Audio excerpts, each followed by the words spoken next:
The webinar will begin shortly. Please remain on the line.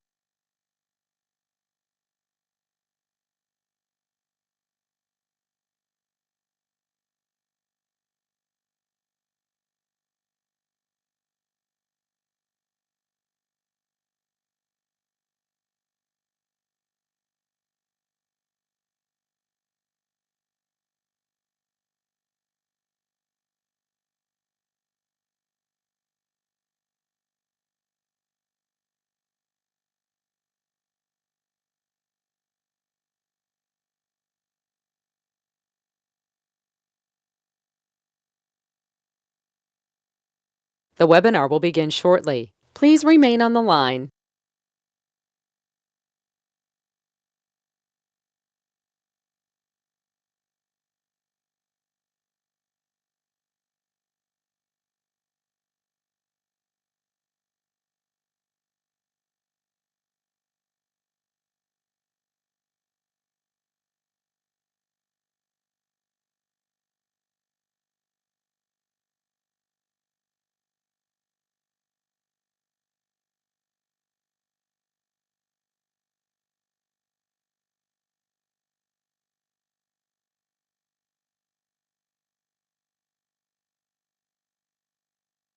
The webinar will begin shortly. Please remain on the line.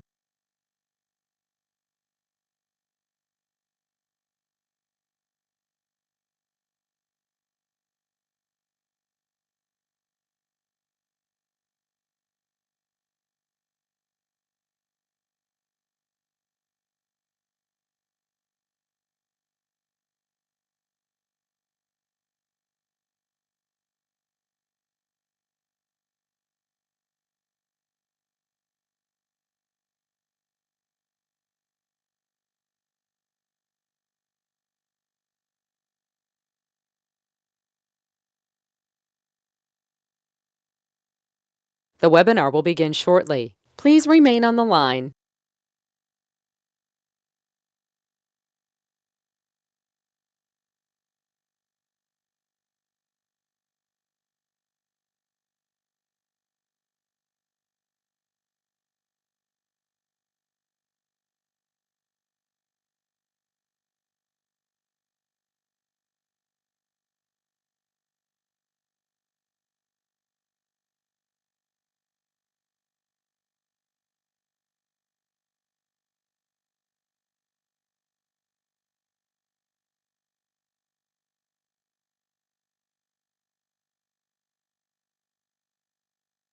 The webinar will begin shortly. Please remain on the line.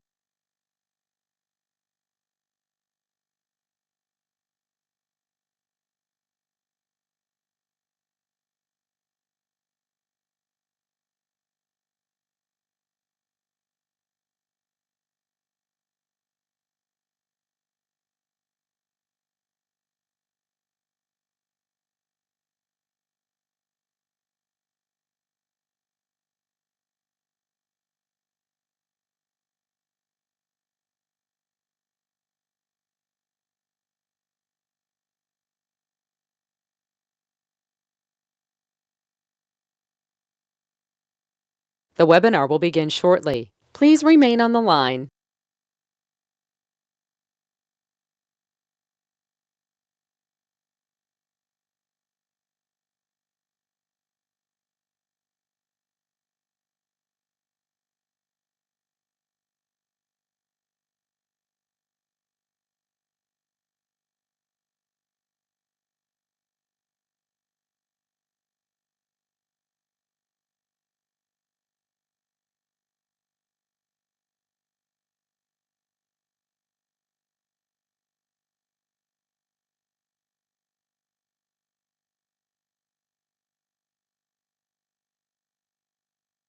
The webinar will begin shortly. Please remain on the line.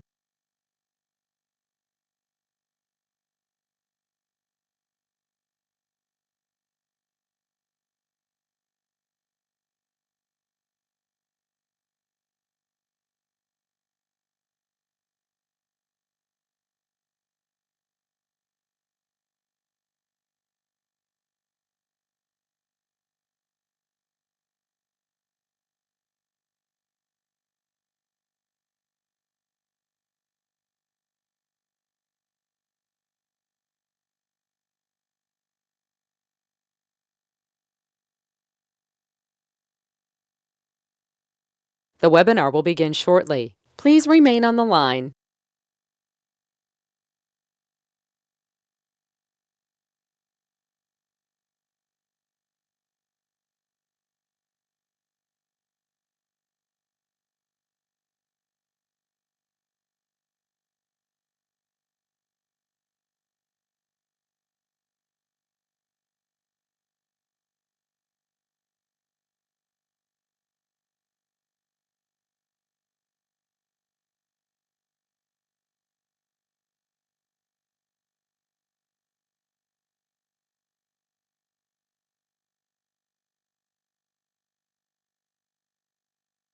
The webinar will begin shortly. Please remain on the line.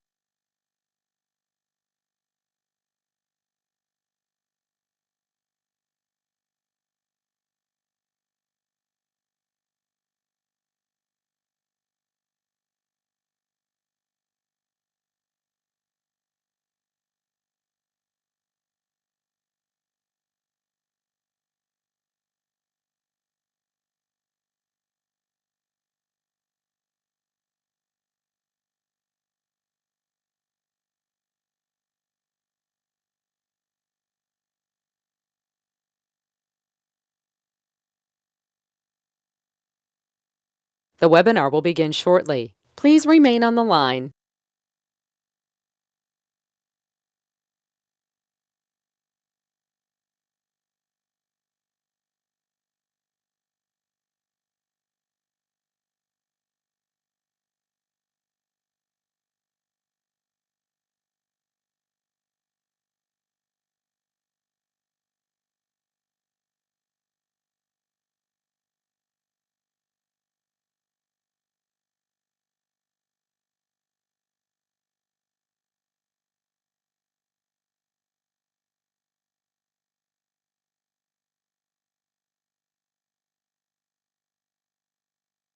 The webinar will begin shortly. Please remain on the line.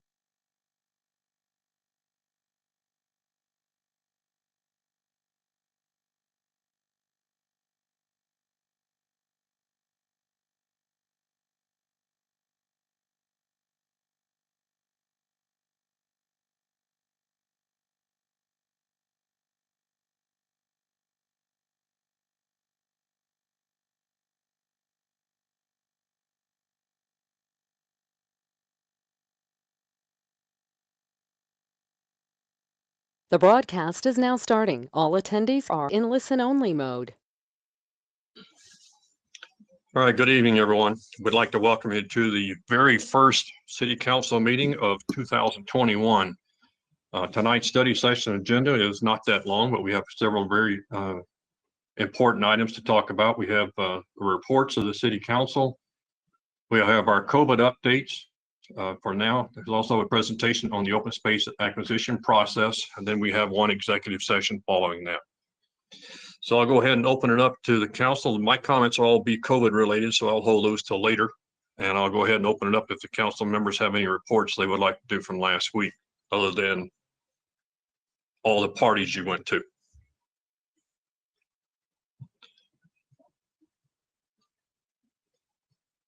All right, we could get through this early. See no reports from any of the city council members. Mr. Tripp, do you have any reports? Yes, first of all, welcome to 2021, Mayor and Council, Mayor Pro Tem. We're excited about moving into this year and the opportunities that exist for all of us to serve, to get beyond some of the issues that we dealt with in 2020 related to the pandemic, financial matters, social justice in our country and across our region, and go to work on executing on your strategic plan and actually working on that strategic plan here within the next 3 months or so to update it. I'd like to invite on with me tonight Ryan Hagerness. I'd like to provide an update on a really positive piece of information. I'm sure you're familiar with the program, but I'm not certain that you've had an opportunity, nor has the community, to understand its impact. Ryan will join me and is going to speak with you about Market Night, which is now run for this last quarter and has had significant impact in our community I know all of you worked out at that event. We thank you for that. We've had lots of volunteerism, but Ryan, would you mind joining us now? And if you would please, Matt, help him with a couple of slides. Thank you, Mr. Tripp. And Matt, if we could get that first slide up, that would be fantastic. Mayor Pro Tem, and City Councilors, it's my pleasure to share a brief update on two important community initiatives that were made possible by all of you. And this is highlighting results from Westminster's partnership with the Senior Hub. This partnership was, a council approved the funding for this in mid-September. The program launched on October 7th, and this past Wednesday was our 13th week of the program. There are two main parts to our partnership with Senior Hub for this program. One is an expansion of the Meals on Wheels program to deliver meals to seniors in our community. And that has provided meals for, on average, 125 additional seniors each week, 5 to 6 times per week. You can see on the slide there that equates to over 9,000 meals provided to Westminster seniors over those 13 weeks. The other part of that program is the Westminster Market Night that occurs every Wednesday.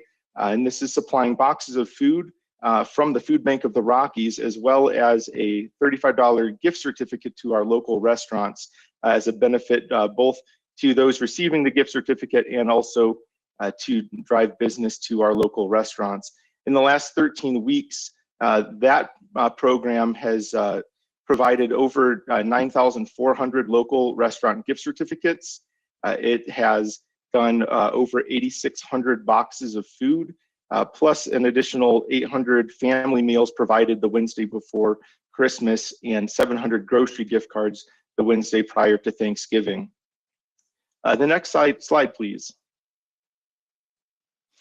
So this past Wednesday, we conducted an anonymous survey of participants in that program and had a really great sample size for that survey with 204 surveys returned to us, and wanted to provide you some of the statistics from that. And I'm just going to highlight a few of the stats that are on the screen here. The program is predominantly serving Westminster residents, 67% or 2/3, with 1/3 coming from surrounding communities. 72% or roughly 3 in 4 of those picking up food boxes and gift certificates report being unemployed, and 1/3 of the program participants report that their unemployment is due to COVID-19. Nearly half, 47%, picking up food boxes report a monthly individual monthly income of less than $1,063, and 90% report individual incomes less than $2,000 per month. And then this is really serving a wide range of people within our community. 2/3 of the households have children in the home, and 1/3 have an adult over the age of 61 in the home. So we are very appreciative of Senior Hub for administering the program, everything from the food delivery to the volunteer management, and for the Food Bank of the Rockies providing the food boxes for that program. The last slide, please. Every week, our staff and volunteers report very warm and appreciative feedback from those participating in the program. And I just wanted to share a few highlights. These are unsolicited comments that were written in the margins of some of the surveys that I wanted to share with you and express our appreciation to City Council on behalf of those participating in the program, as well as the volunteers and staff that have had the opportunity to serve the community through this program for the last 3 months. We appreciate your support of the partnership with Senior Hub, and also for volunteering your time to support this and other community initiatives in recent months. So thank you.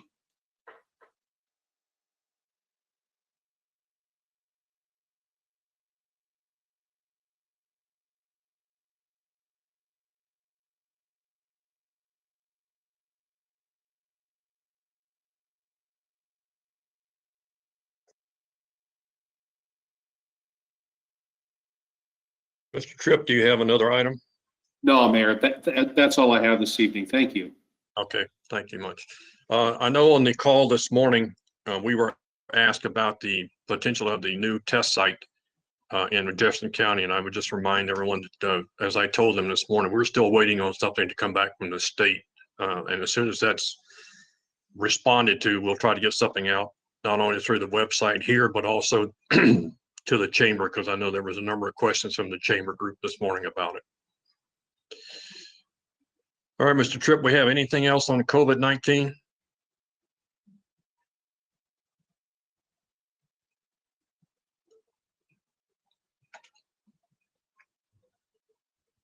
You're muted, Don.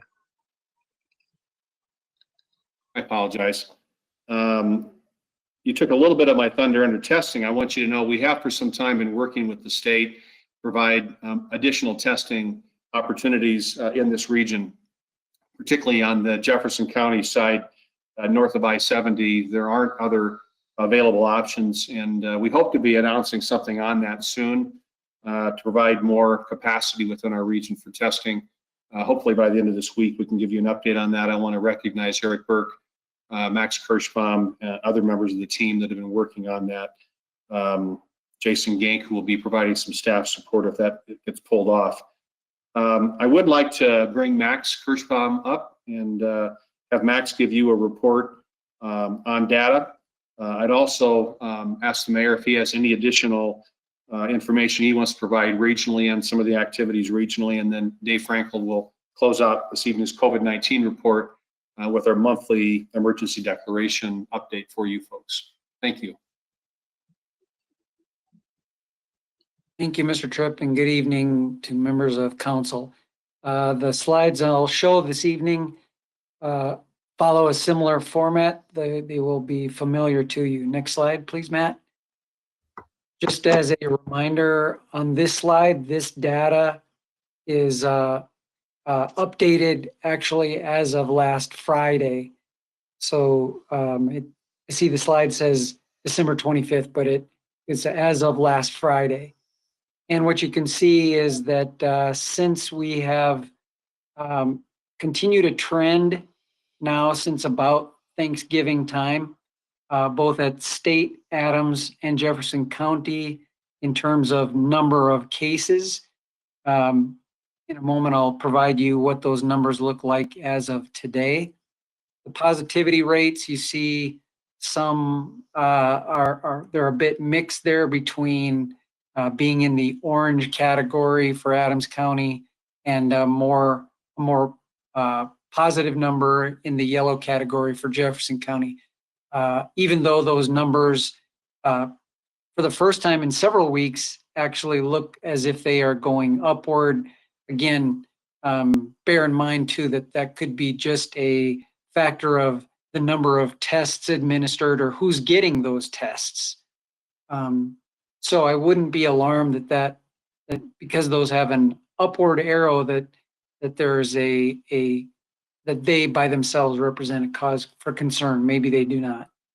On the hospitalization number shown here from Friday as just a little over 1,000, which is when I get to the next slide, you'll see it continues a downward trend. Before I move on though, I would like to make note that if you look across the top in the current status row, there's an asterisk next to Adams and Jefferson County shown as red because, as you know, based on a decision made by the governor, as of today, we are now at an overall level orange.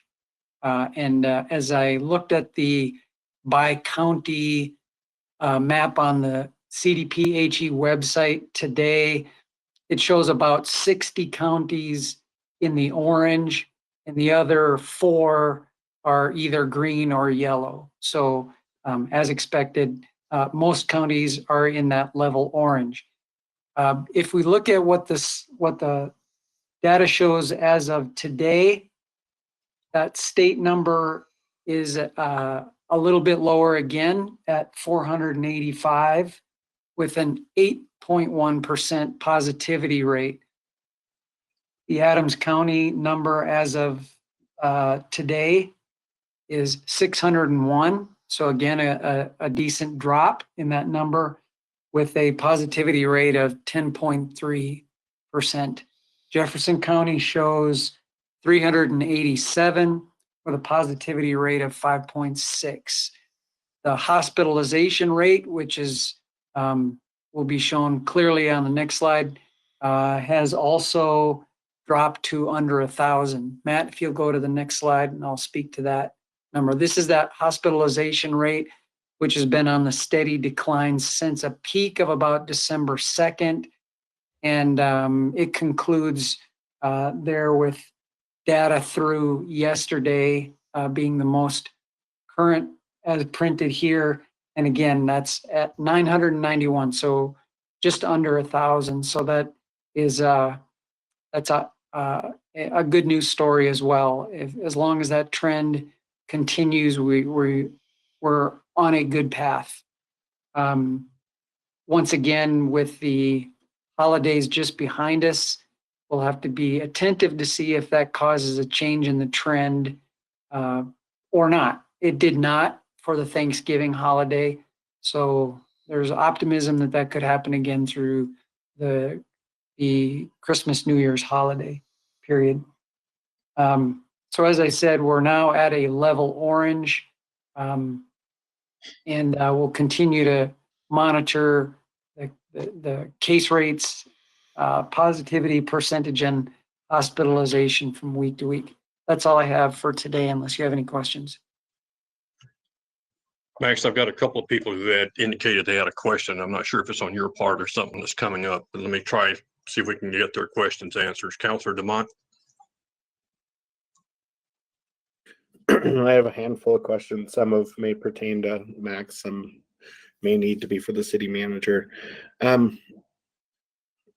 One thing I was going to ask that I put in my name in earlier while Don was talking was around the testing. So I know that the council approved a substantial line item for testing for frontline workers. And so I was just curious, as the vaccine starts getting rolled out, what's the plan with that? Because that's a substantial cost.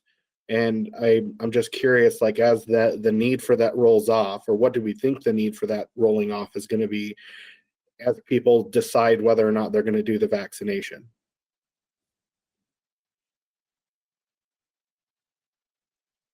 That is probably a subjective answer, but I'll take a first crack at it. That we will continue to use two venues and types of testing for the public safety and water and wastewater plant operators, at least until we get significantly deeper into a vaccination period. It still provides useful and reliable information to us in terms of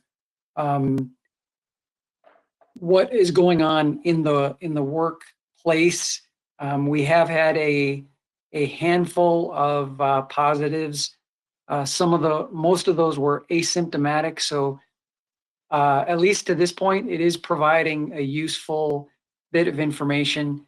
The amount of money that we have spent has been significantly less than we might have anticipated because we're using a combination, not only the contract that you approved for rapid antigen testing, but there's also a PCR test that we're administering at Fire Station 1, which is largely state funded. So we're getting a good bang for the buck using a combination of those two test types and the kind of information that they provide. And I think we'll continue that for the foreseeable future. Related to vaccines, approximately a week ago, the vaccine order permitted under 1B the vaccination of public safety employees. And so we began immediately providing that opportunity to our public safety employees. Larry Dorr can explain the finances behind that if you want to go into further detail. I'll give you an overview, Councilor DeMott. The vaccine is paid for as a part of initial CARES funding, not in our city, but nationwide. So the doses are free. There is some cost related to the administration and the distribution of that. And we are handling that as a city. That's not a cost to any of our employees. And I don't have anything to update further than that, other than to say that we're very happy to be providing vaccination to our public safety employees, and we look forward to the opportunity to also begin vaccinating very soon other employees that we consider to be important to public health and safety in our community, including public works and utility plant operators, information technology folks that keep those systems such as all the data and all the systems for public safety in order. I appreciate that. And I'm not as far as like the vaccination, the reason I brought it up was more, and maybe I wasn't clear enough. I understand the value in the ongoing testing. I'm curious, as people get vaccinated, are you going to continue to make those folks utilize testing, or are those folks is there some sort of program that says they no longer have to do the mandatory testing that was put in place? You know, I'm not certain of that. I'll get an answer back to you on that one. I'm not certain what our policy's been on that to this point. Okay, great. My other question is, and this is, a general policy question. We've rolled back to orange, and, that means different things, and it seems like it's an ever-changing target. I have to tell you, from my perspective, I feel very frustrated for the businesses in our community. Throughout the holiday season, I visited plenty of stores that were open, malls, hundreds of people, packed parking lots, and yet our small businesses are being murdered, not being allowed to do business. I'm glad to see that some of them are rolling back open, but it also occurred to me, we still aren't meeting in person. The people are still not able to come see their representatives. And I'm just curious, now that things are on a good trend, what is the plan for us to get back to City Hall? Well, what you do as a council in terms of your public meetings is completely at your discretion.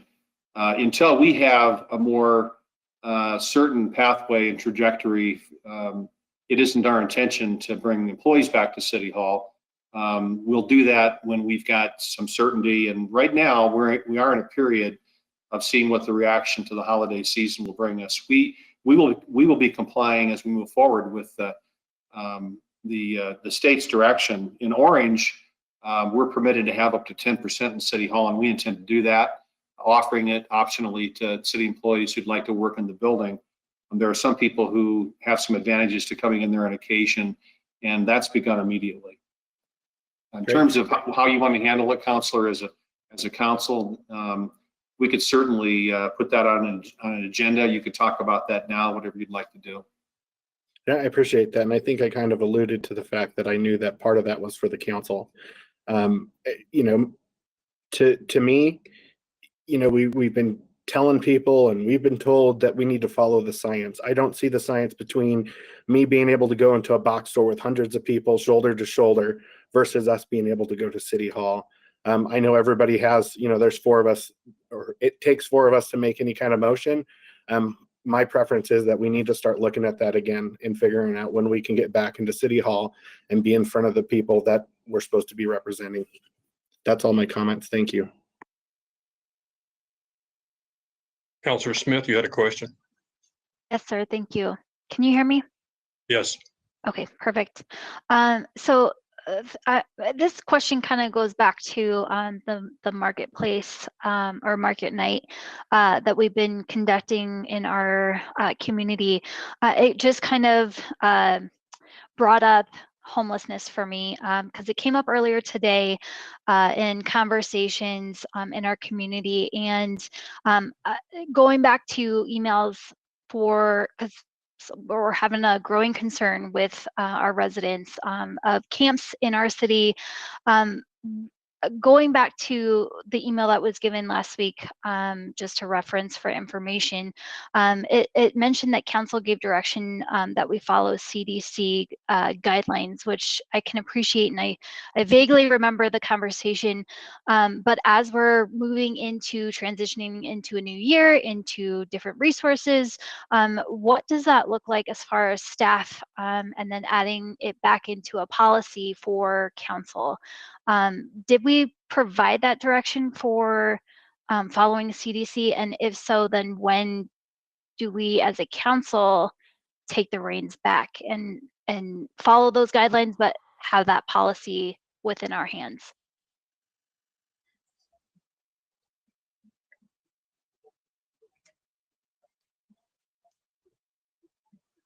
Counselor Smith, I apologize. I'm not really clear on the question. You started by asking about homelessness and Yes. then you mentioned staff. Could you clarify for me, please? Yes. So just reading the information from staff, it said CDC or council gave direction to follow CDC. When did that happen? And if we're following it, at what point do we then, as a council, take the policy back and not necessarily follow CDC, but do you see what I'm saying? Like, when does it become back into a policy decision-driven decision as far as how we handle homelessness? Because I can see this as a growing concern among our residents. Well, let me go back and reconstruct what that guidance was and what's expected as far as our local compliance. I'm not aware of a jurisdiction that is not following the CDC guidance or regulatory action that they took. And I'm not sure which it is, Councilor Smith, and I should be, but I'll find an answer to that. I do know that there has been some increased amount of homelessness. We are staffing that with the opportunity we have because of you having a homeless navigator available to go to the sites and talk to individuals, and many of them are there because of their impact on COVID. And it's been our staff's desire to support the CDC guidelines because I think we can provide some relief to that for folks by giving them some other opportunities. We haven't to this point found it to be a disruption or any sort of a security or human safety issue within the areas that have been moved in on by some homelessness in our city, but we'll monitor that. And of course, people report that and we go check those sites routinely. But to your first question, Councilor Smith, let me get kind of a legal answer for you as to the CDC's ability to provide us that guidance or regulation. Unless City Attorney Franco wants to jump in on this right now, we can provide that in an update this week.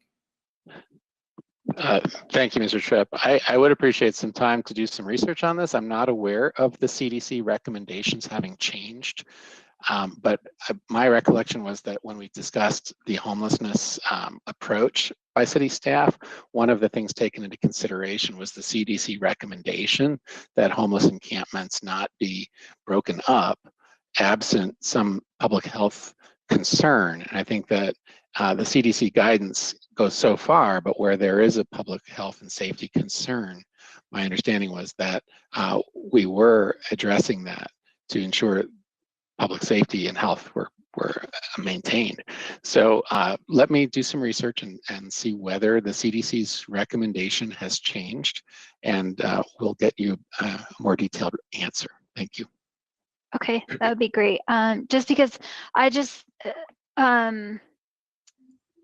as part of the CDC, from my understanding, is that we're not breaking up those camps because of just safety precautions. But my concern mainly is at what point does it become a safety issue to not break up those encampments and provide other resources that we could as a city.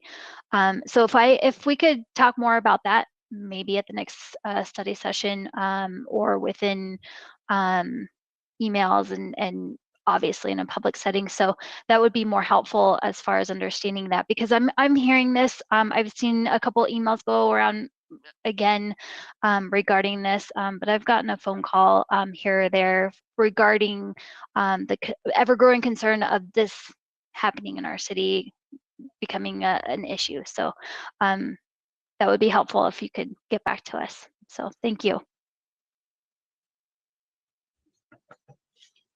Councilor Demott, you had another question? I just wanted to add some of my own thoughts on what Councilor Smith was talking about. There was a specific email that I saw back to a resident who had emailed myself and a couple of other members of council, and in that email, it was relayed to the resident that it was at council's direction to follow the CDC guidelines. I don't per se remember it exactly as council said, go follow the CDC guidelines. I recall it as, this is what we're doing. We're following the CDC guidelines. So I would like for us to have a more in-depth conversation around the homelessness. My concern goes around the fact that in any of those kind of situations, as hard as they are, and as much as we want to try to help those folks who are down, especially in, you know, the situation we've been in since last March with the pandemic, you know, those camps are going to grow if it looks like, hey, you know, Westminster's open space is open for us to go camp. And that's the concern. And I'm sure that that's the same concern that our neighbors are dealing with. So I would like a bigger discussion around what rights we do have and what abilities we do have to look at ordinances to deal with that as an ongoing issue outside of COVID and inside of COVID. So it's probably a bigger discussion. I would be in favor of adding that to our next roundtable, if not sooner, because it is a growing concern, and it is a public safety concern outside of the camps for residents who live in our city. And that's what I consistently am hearing from folks. So I just wanted to add that as a thought. Mayor Pro Tem. Thank you, Mr. Mayor, and thank you to City Manager Tripp and to both Mr. Hingerness and Mr. Kirschbaum for their reports so far. I just want to make sure us following the CDC guidelines, my understanding is as soon as it becomes a public health or safety issue, at that point we do intervene. But the CDC guidelines are strictly to protect public health and safety, particularly during the time of COVID. I'd welcome the conversation that Councillor DeMont requested, a more holistic approach on what communities can and can't do, because I think there's a lot of protections for people's civil rights and a lot of rulings when communities have gone too far. But I do have to say, the upstream issue is something that I'm really proud of the work that we're doing, and it goes back to the market night. It's really helping people who are housing and food insecure stabilize until they can get back on their feet.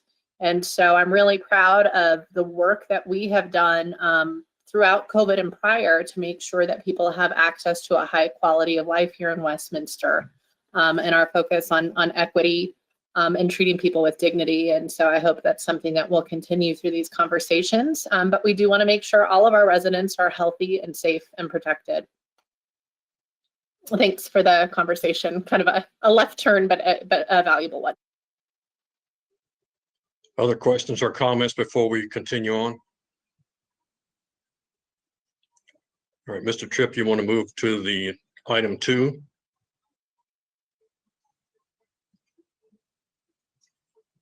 Yes, Mr. Mayor, I don't know whether you have any other regional update you want to provide the council. You were involved in a lot of meetings last week, and because of the holidays, it seemed like there was quite a bit that happened in terms of conversations on these matters.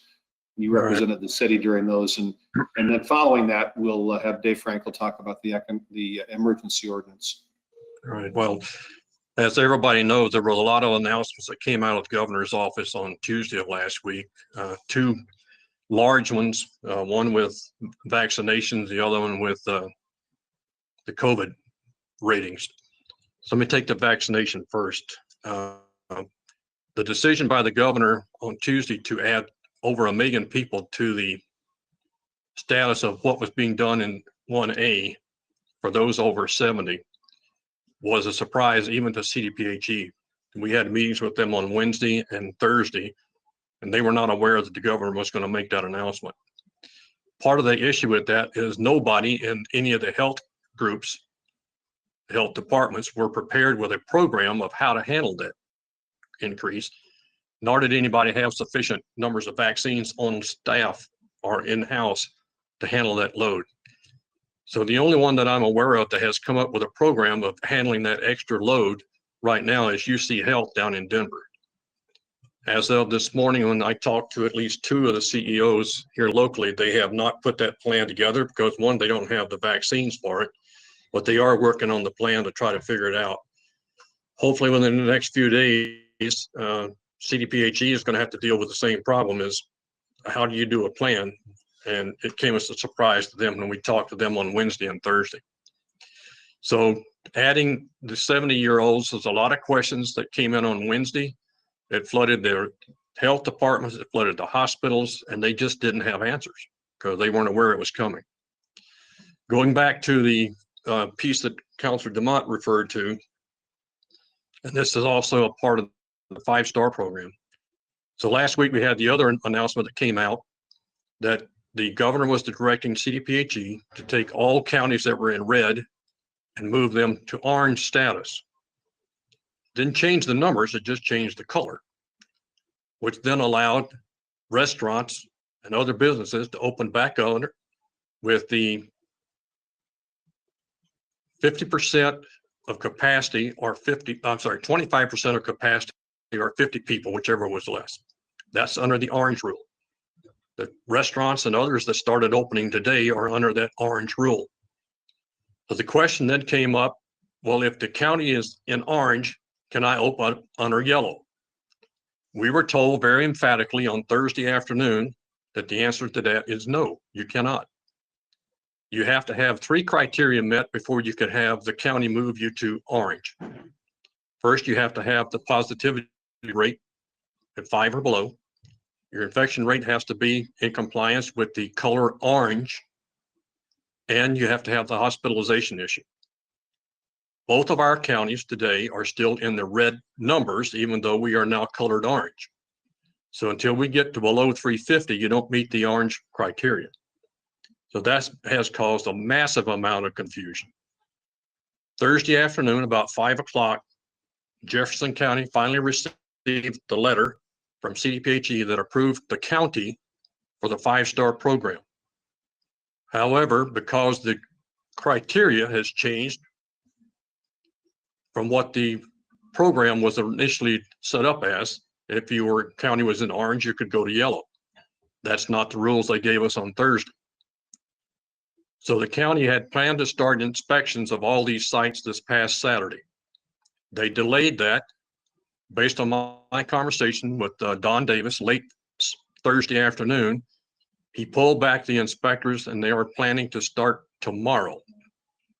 Because of the changes under the CPHE that they gave us on Thursday, the true pieces of the 5-star program were modified. So he had to retrain the inspectors to tell them how this new orange category was going to work and that they would not be eligible to go to yellow until the county got into orange numbers. Now, as Max reported earlier, we saw the numbers in Jeffco from last week on Monday drop from 469.2 to this afternoon at 387.1. If those numbers continue to decline, we could be in 350 in the next couple of days. Then that would get us clearly into the orange state if we get below the 350. Plus, we're at a 5.6 positivity rate. Our hospitals are not indicating that they have an issue at this time with hospitalization numbers because all of them have capacity to handle more of an upsurge. But they are still in an issue of staffing. Well, the staffing problem hasn't gone away. The big deal is going to be looking at the projections that CDPHE and the federal government has said about the possibility of a surge coming from the Christmas and New Year's.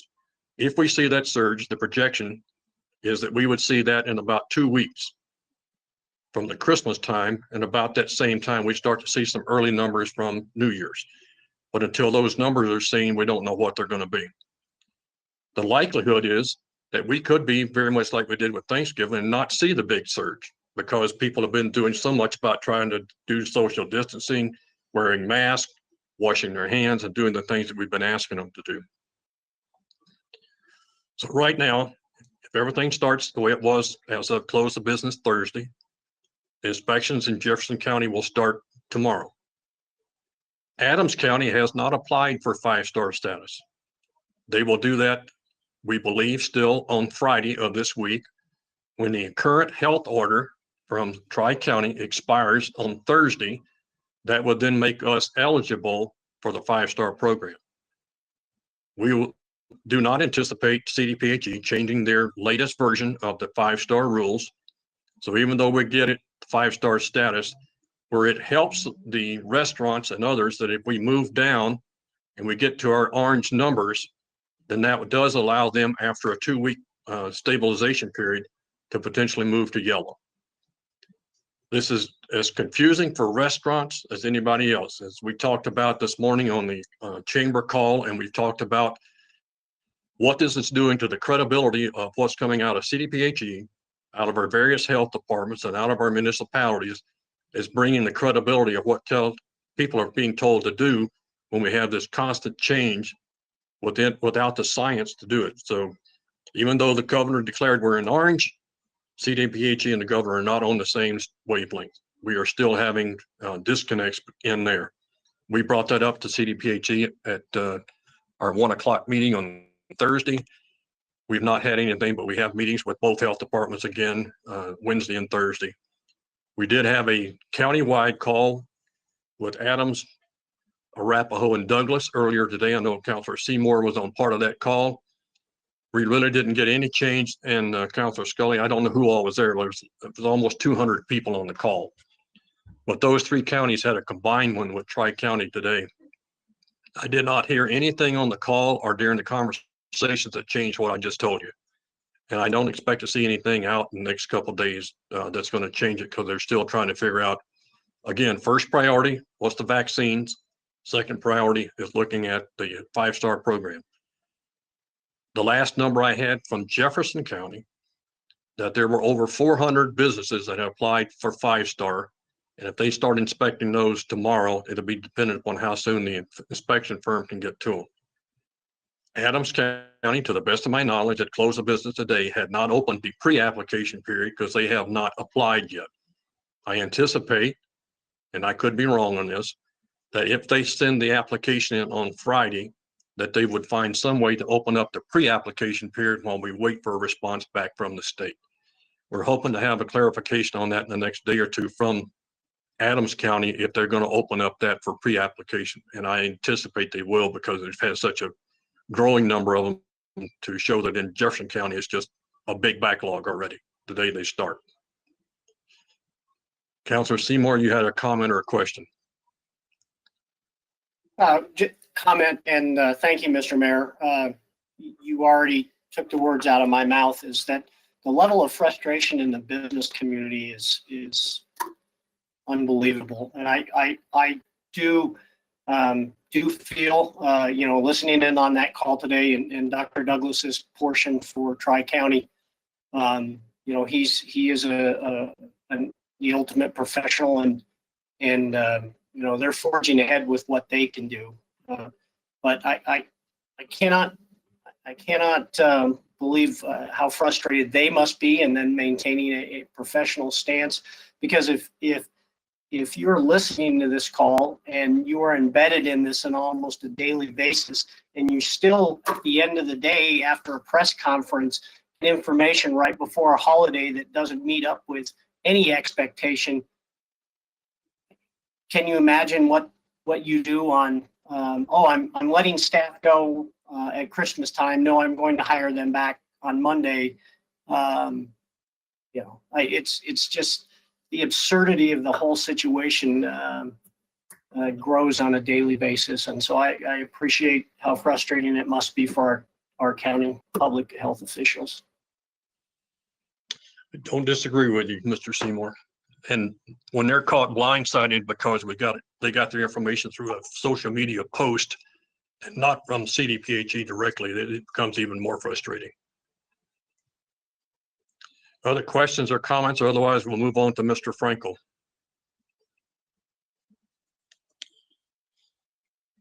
Mr. Frankel, if you would, please. I would add, as Dave comes onto the screen here, just to close a couple things out, and then I won't have anything more to say on COVID after City Attorney Frankel.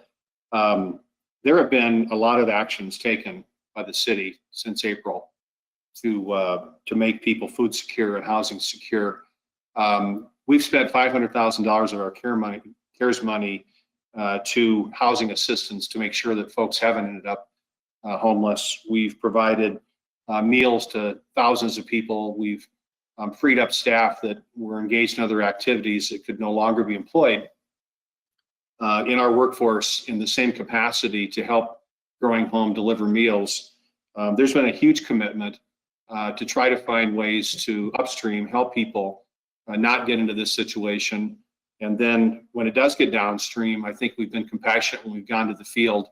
I'll be certain to ask our homeless coordinator to provide for us a list of the numbers of visitations that she and her navigator have made, what they found at those sites, where there have been public health concerns, how those have been dealt with, and to Councilor Smith's question, what the actual, and Councilor DeMott, what the actual CDC guidance and regulation is on this. But I want to thank all of the staff, too many to name, who have spent countless hours and been very creative in using our CARES money and using our own city money and resources we have of ingenuity and backs to move things around in the last several months that have kept people fed, have kept people sheltered, and have been above and beyond, I think, what most have done. And I'm very, very proud to work with those folks. Thank you. Mr. Frankel? Thank you, Mr. Mayor, Council. I'm here to provide the monthly update as to the city's emergency declaration, which began in March of 2020. As you're aware, we continue to hold our city council meetings online pursuant to the declared state of emergency and the code amendment that recognized the option of meeting online. We are also maintaining the EOC at a level of readiness. We are continuing to assist restaurants with expanded and outdoor premises as winter is now here. We have utilized CARES Act expenditures to continue to assist members of our community and businesses within our community. We have entered into a contract to provide the COVID testing for safety sensitive positions, which was ratified by City Council. And we have most recently enacted an emergency order temporarily capping third-party delivery fees charged to restaurants. That order is coming forward for your consideration 1 week from tonight on January 11th. It will be available to you at that time to consider it and whether council desires to ratify that temporary cap. If so, it would go until the end of March. We've also continued to track reimbursement for eligible expenses that may be available to the city pursuant to the state of emergency and the expenditures that we are making. The other aspect of our city's operations to note is that we do continue through our ambassador program to spread information in coordination with our local health departments to ensure that our residents have access to up-to-date recommendations and information concerning the pandemic. So those are the items that I would like to bring to your attention tonight, and this is our first update regarding the emergency declaration in 2021. All right, thank you, Mr. Frankel. I have a couple of other comments from some of the council members. Mayor Pro Tem, you have a comment, you said? Yeah, just very quickly. And actually, Mr. Frankel just mentioned the program that I wanted to reference, which is the Ambassador Program. And while I know it didn't have unanimous support from this council, I do think how quickly things are changing and the frustration that we heard described by some of my colleagues here, Councilor Seymour in particular from the business community, is why that program is so vital and important, because we're doing our part to really educate our residents as to what the latest rules are and recognizing it might take us a little while to process them, but we can assist with that.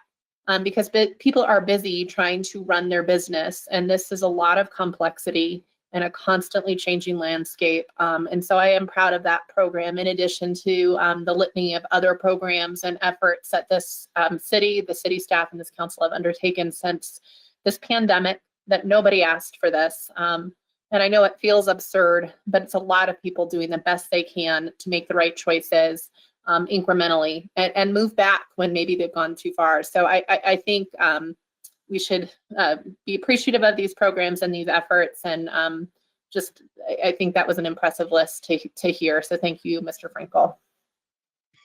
Counselor Demott.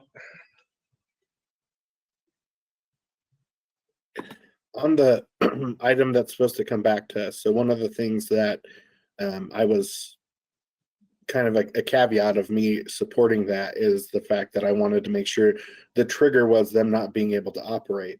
So with that changing, what is that going to look like in that what's coming before us, since we're at a place where potentially they start having in restaurant dining again? Thank you for the question, Councilor Demott. I believe the caveat for eligibility and the justification to cap the third-party delivery fees was that businesses be impacted by the pandemic. And I believe that even operating at 25%, there's substantial impacts to our local businesses because their normal capacities are not available to them, and they are still reliant upon these third-party delivery services. So I do not see the change from red to orange as depriving any local business of the benefit of that program. We had talked about once there were no impacts of the pandemic on local businesses, there would no longer be a need to cap the third-party delivery fees. But I don't think moving from red to orange or even to yellow necessarily gets us to the point where there would be no impact to our businesses. I believe their capacities would still be restricted. I agree with you that they would still be impacted. I don't agree that that was what I agreed to, because it was not. What I agreed to was that there was no in-restaurant dining. So I will have to think about whether or not I'm going to support that, because that was the caveat that I had given. So, I can look at that once it comes out, because, I certainly did not intend it to be zero impact. We haven't been at zero impact since March. And we didn't cap that prior to, this most recent, the discussion didn't even come up until this most recent, you're not allowed to do in a restaurant dining. So, but I understand what you're saying. The other thing that I'm curious about, so you reported a lot of what we have done to date with the emergency ordinance. What purpose does it serve from this point forward?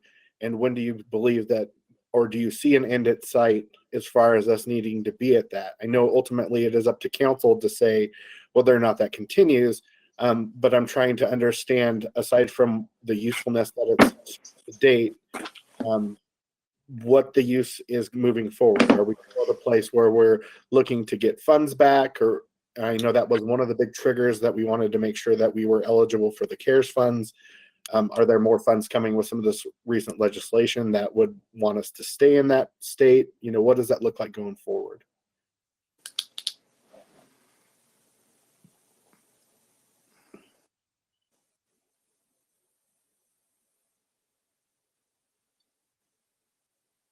Thank you for the question. I was also pulling up a copy of the signed emergency order to more specifically respond to your concerns, Councilor Demott, with regard to the termination of the temporary cap on third-party delivery fees. And if I could, the way that order is drafted is that it does expire midnight on March 31st, unless earlier terminated or extended. So it would be up to City Council if you wanted to earlier than March 31st end the cap on third-party delivery fees. That's helpful. With regard to the continuing state of a declared emergency, the ongoing benefits, if I could describe them in that way, are, that our Emergency Operations Center, it remains activated, that we do have the ability to enact emergency orders as needed to respond quickly to changing circumstances. Those emergency orders, if entered by the city manager, are then put forth to City Council for consideration. If not ratified, they expire. So we've had some examples even recently of those types of action having been utilized.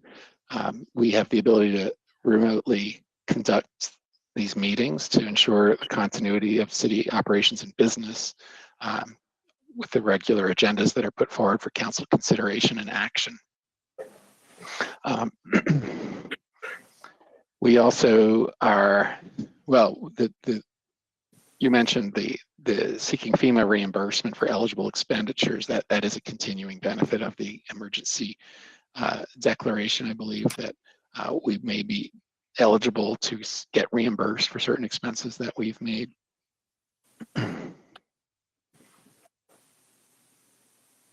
So, you know, absolutely, whether or not the emergency declaration continues is within council's discretion.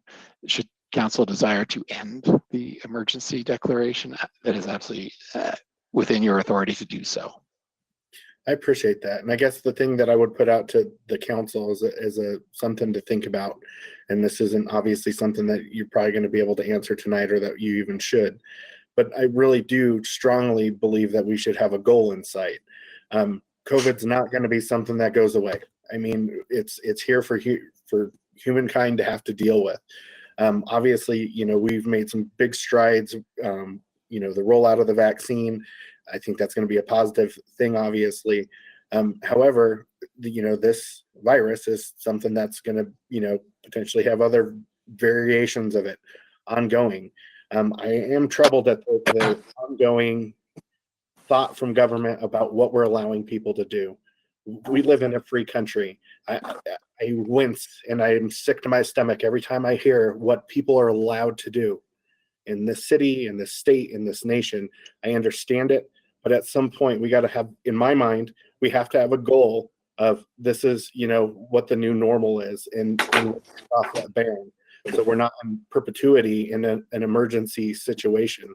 The other thing that I would say, as far as like FEMA reimbursements and stuff, our city's been very smart. We've had smart people who were in these seats before us, some of you that were in these seats before me, and so on, that we've been able to weather this in a way that probably a lot of cities haven't been. So at some point, just because the funds are available, maybe it would be the right thing for us to not be collecting those because we're in a good position where maybe some other cities or states are not in the same position that we are.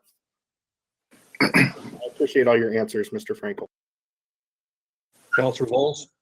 Yeah, thank you, Mr. Mayor. I just want to follow up on something City Manager Tripp talked about earlier.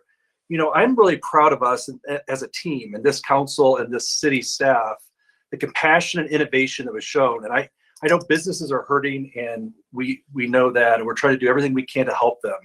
But what we did in the areas of food insecurity and housing assistance, I think was incredible. Our staff, they were innovative in finding ways to find funding for that, through whether it's through community block grants or other ways. So I want to commend our staff and this council. I think we work together as a team and try to do our best. You know, we're ending a really very difficult year and starting a new year. And we're, you know, happy new year to everyone. We're in a brand new year. And I would like to ask the city manager and his staff, is there a possibility we can get a recap of the assistance we offered in this past year since March towards this effort? Because I think it's Herculean, the kind of assistance we were able to pull together and some really tight financial situations. We were able to do a lot for a lot of people around food insecurity, housing assistance, and try to stop it before they become homeless and those type of things. So I just want to ask if there's a possibility we might be able to get some type of report or just a brief summary of the assistance we've offered, because I think the innovation that we showed in this city to meet those needs were incredible. And there's so much more to do, and there's a lot more we need to do still. But I think it wouldn't hurt as we start a new year to get some kind of a recap of what we've done. So is that a possibility?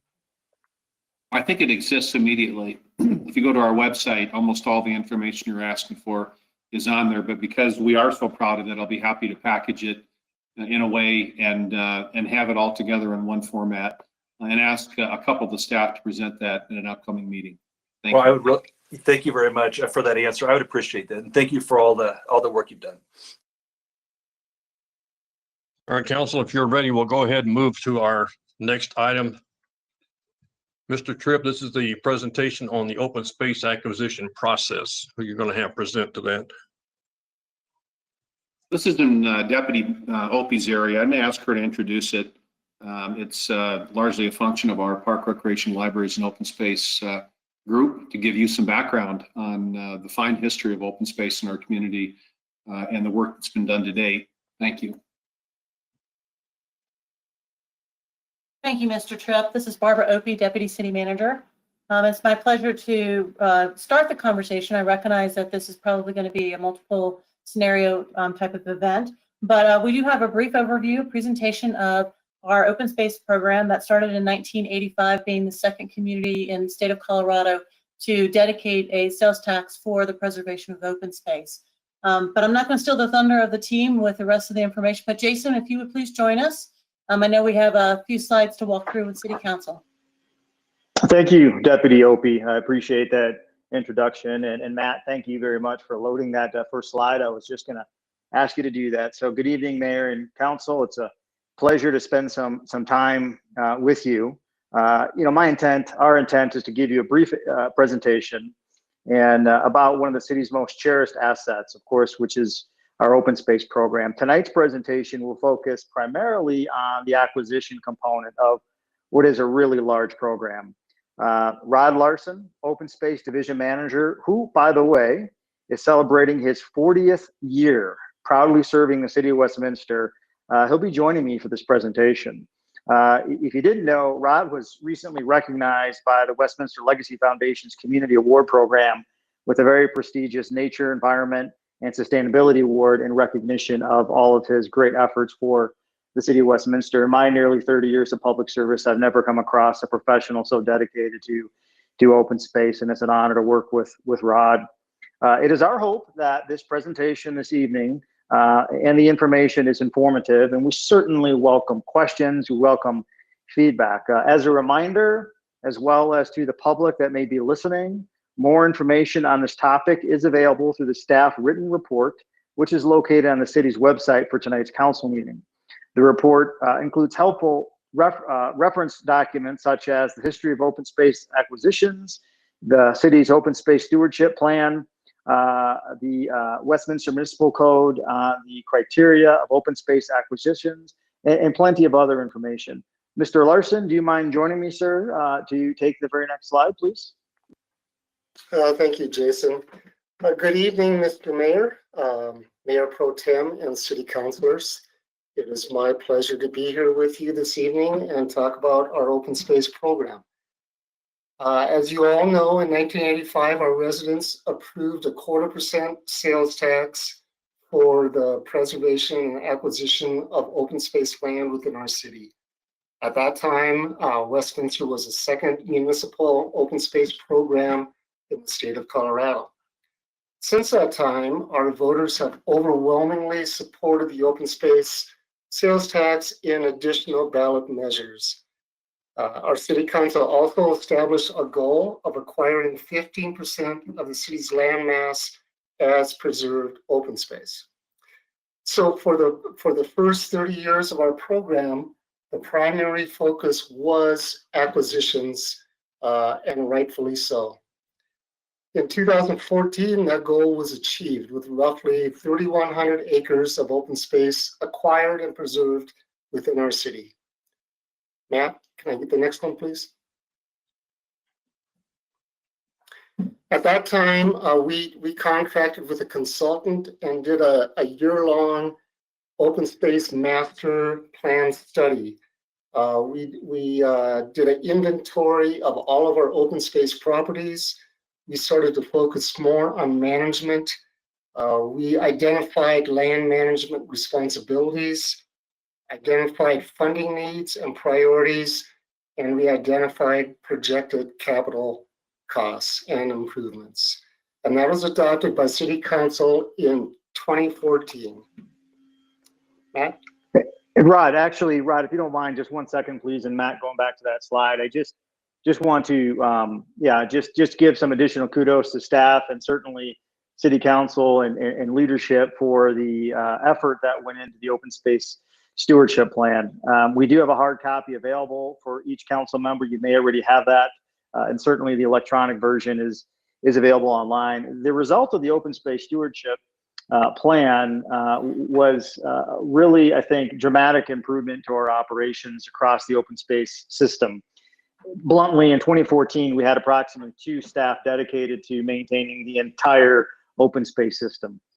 We were underfunded dramatically in that regard across the entire vast system in Westminster. We really did we had every opportunity to improve, let's just say, maintaining one of the city's most treasured assets. That open space stewardship plan is considered throughout the nation as one of the finest plans written. And I give a lot of credit to Rod, as well as all other departments across the city that were involved in creating the plan at that time. Just a couple of plugs for the team, because I'm very proud of this, and I know council's aware of, I think, some or all of this. But without the 2014 plan, absent were things like the wayfinding program, dual surface trails, such as the completion of a Big Dry Creek corridor that happened this past year, weed management, erosion control, sharpening our connectivity for mobility across the city, increasing trail safety, the significant increase of activation and usage of our open space system, including the growth in the volunteer program and education programs. The GOCO program, in my opinion, would not have been achieved without the focus of the staff, which of course gave us the ability to foster the future stewards of our open space program. Just a couple of more, addressing property encroachment issues and property management, and then also kind of fun things like the innovative practices we've put together, such as our always fun Stanley Lake Goat program, to really put some to handle the invasive weeds, but also to shed more light onto the importance of maintaining our critical natural environment in Westminster. So, Rod, sorry I had to go there, and I'm really just proud of all the work you and the team, and of course citywide, we've done in that regard. But please continue, sir. Thanks, Jason. So even though we started to focus more on management of the properties that we owned, acquisitions was still a high priority. Our open space stewardship plan identified missing links as future priority acquisitions. And since the open space stewardship plan was adopted in 2014, we have purchased 2 significant land parcels. The Egging property, which was right around 4 acres, completed a land tract that's just west of Home Farm subdivision, and the Woodland Creek Reservoir Authority, which totaled over 340 acres and was approved by you, City Council, in 2019,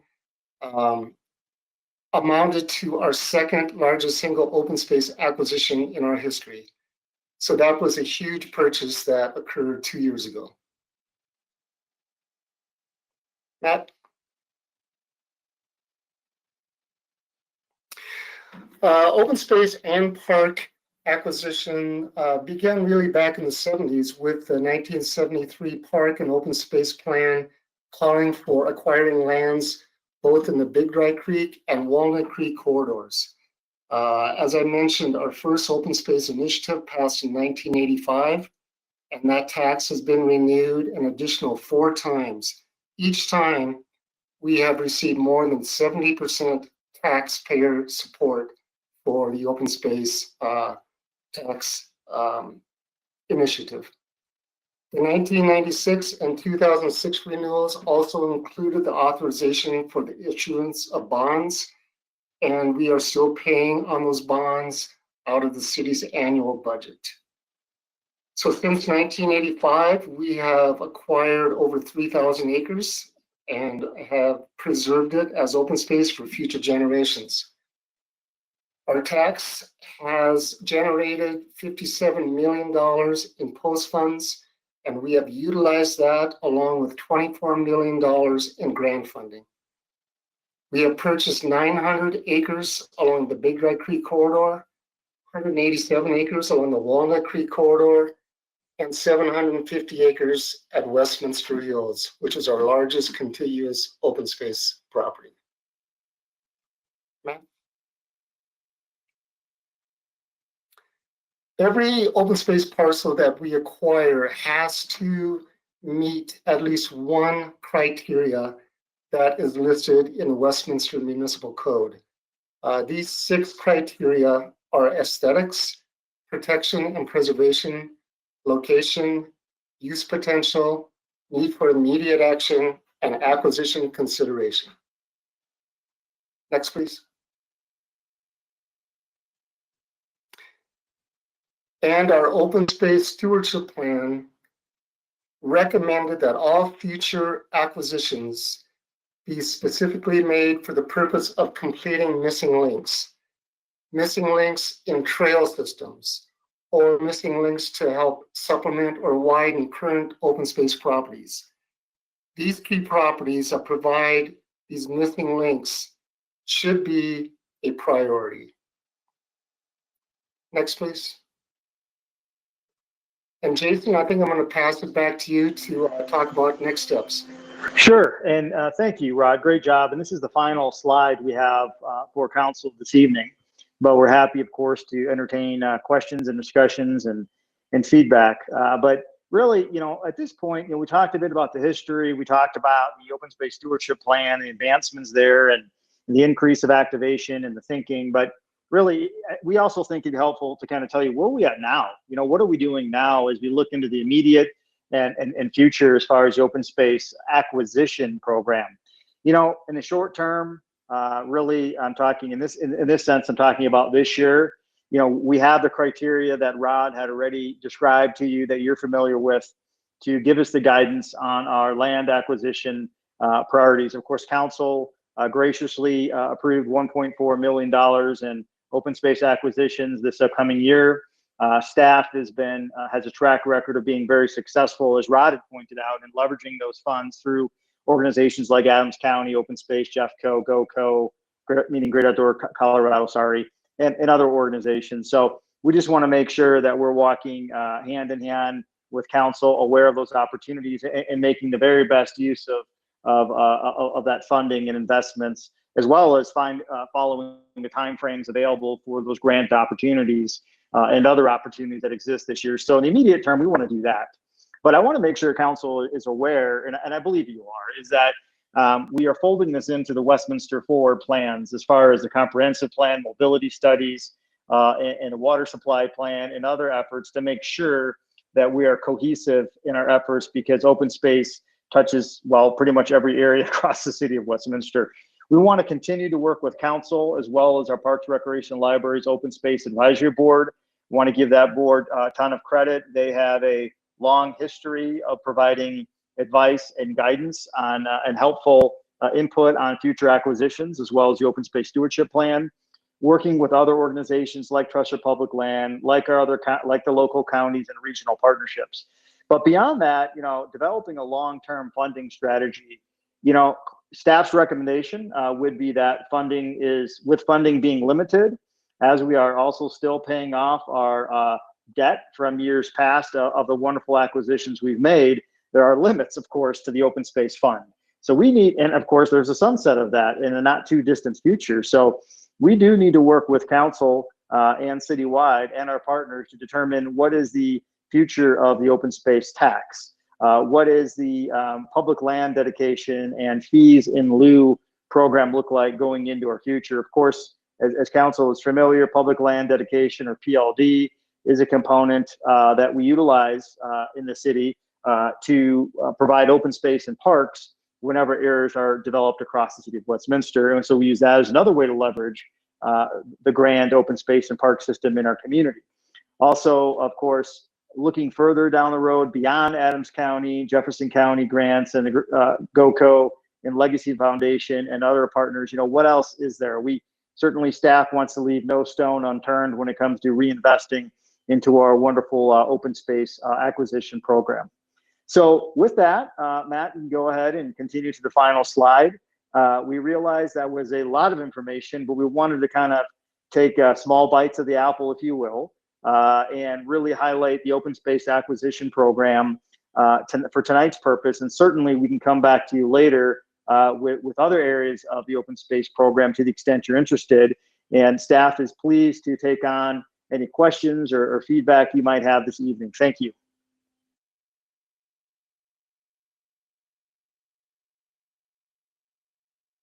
Council, any comments or questions for the staff on this point?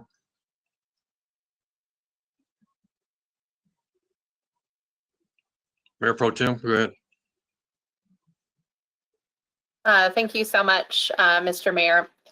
You may not have this available tonight, but I would like for future dates, a list of basically what funding is going right now towards bonding and when those will be retired. So we know when the money is freed up. So how much do we spend per year on that bonding, and when is it available? You know, when is it retired? So there would be some additional capacity within the open space fund. I also wanted to ask real quick, within that open space stewardship plan, which was quite impressive, there was a pretty robust list of capital programs.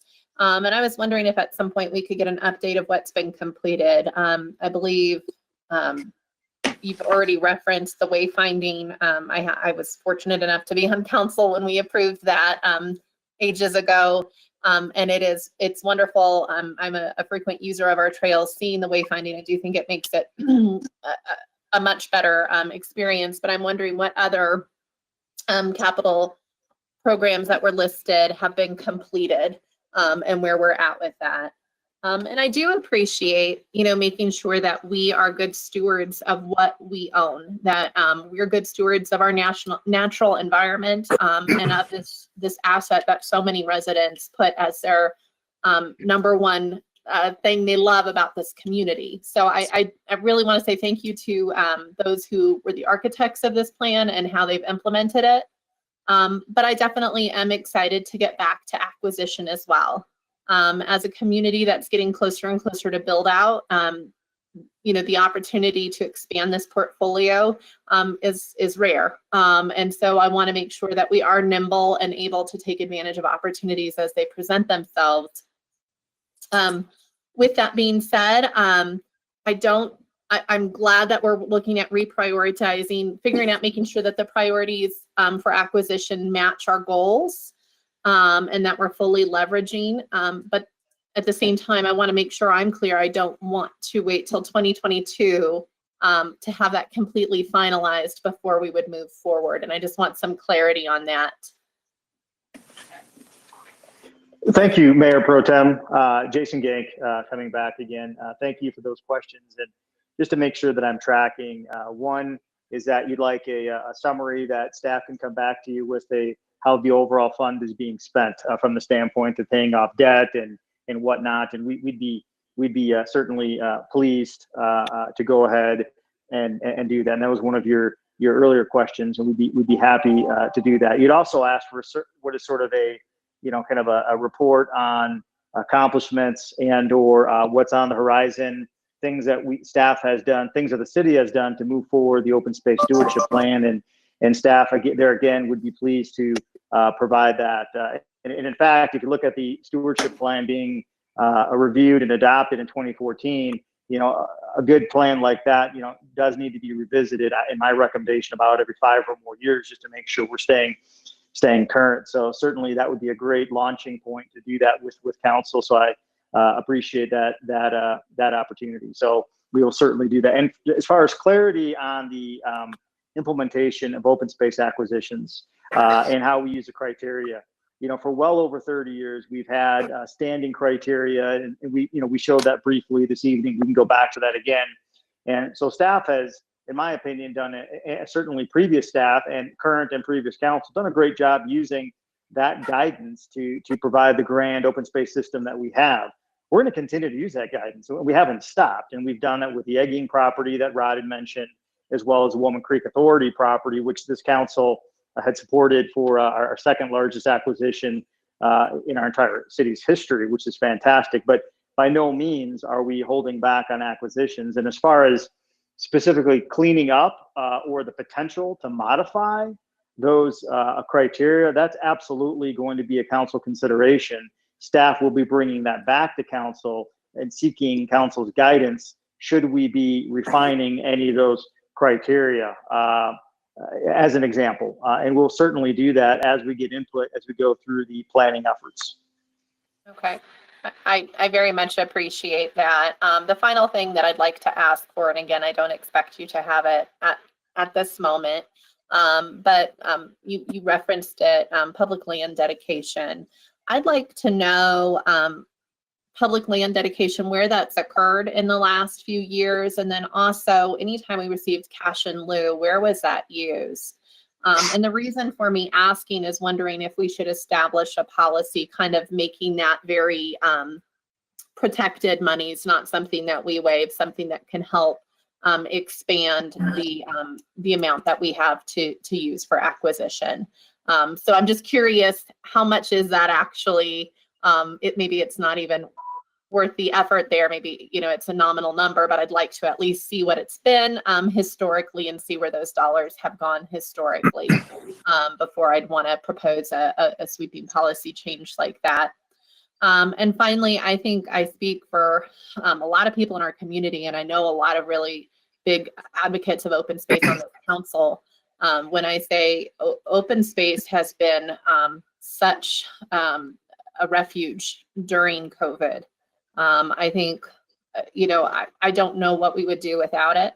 I think so many people have taken to our trails and it went from being an amenity to a necessity.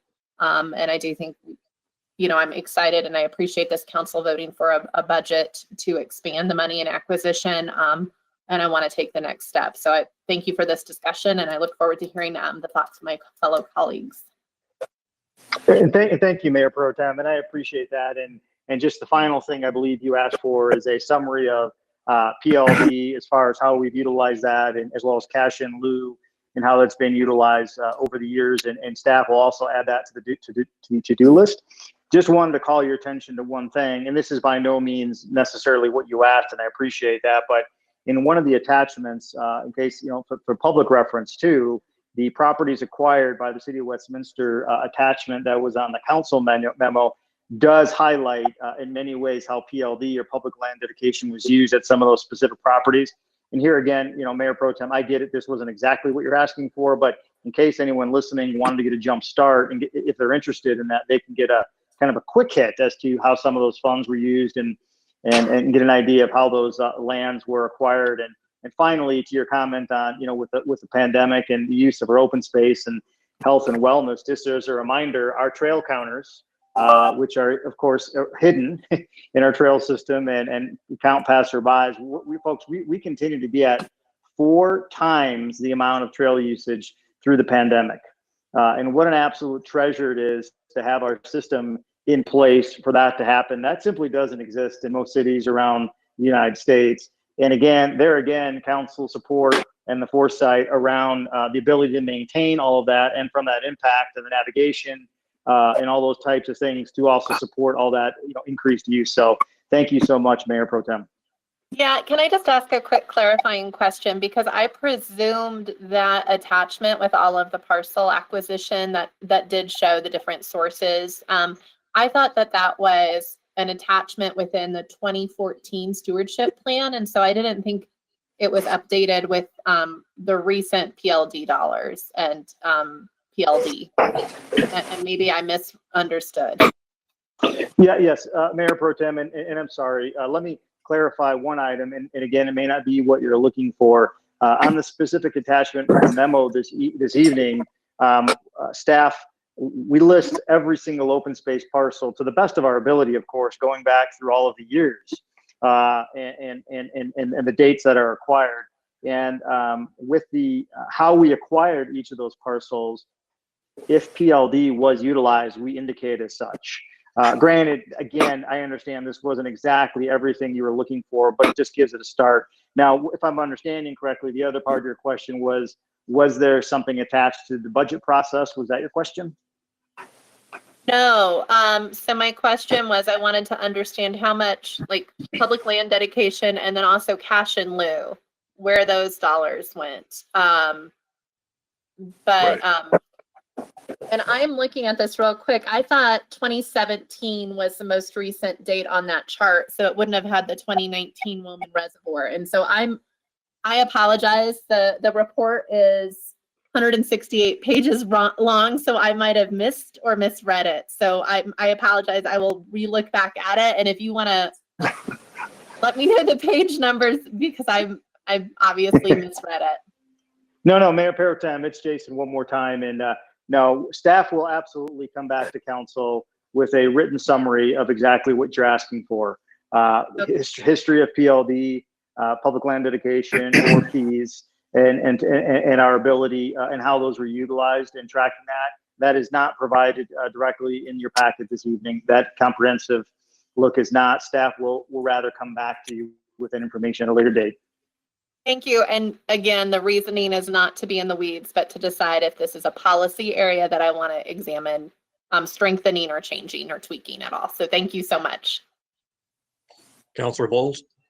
Yeah, thank you, Mr. Mayor. And I just want to follow up on Mayor Pro Tem Sites on a couple of things. I have a couple questions and a couple comments. I'm also excited about the possibility of returning to some acquisition and doing that soon, I hope. I know that this last year is really tough with funding around COVID, and we didn't know what to expect, and there was a lot of unknowns there. But one thing we do know, and one thing we've learned in this process, is that our trails and open space and parks have been used more than ever. So I think I want to thank Mr. Genk and Mr. Larson for being here, and I appreciate this report and kind of updating us. Thank you very much. And I think, I think Mr. Genk said 4 times more folks using our trails, that's impressive. So, money's tight, but this is an investment that a large majority of our residents really cherish, and we hear from them a lot. And so I'm glad to hear that we're kind of beginning this conversation, and I fully support that. I have a question about the 2014 plan. It's an excellent plan. I had a chance to read it.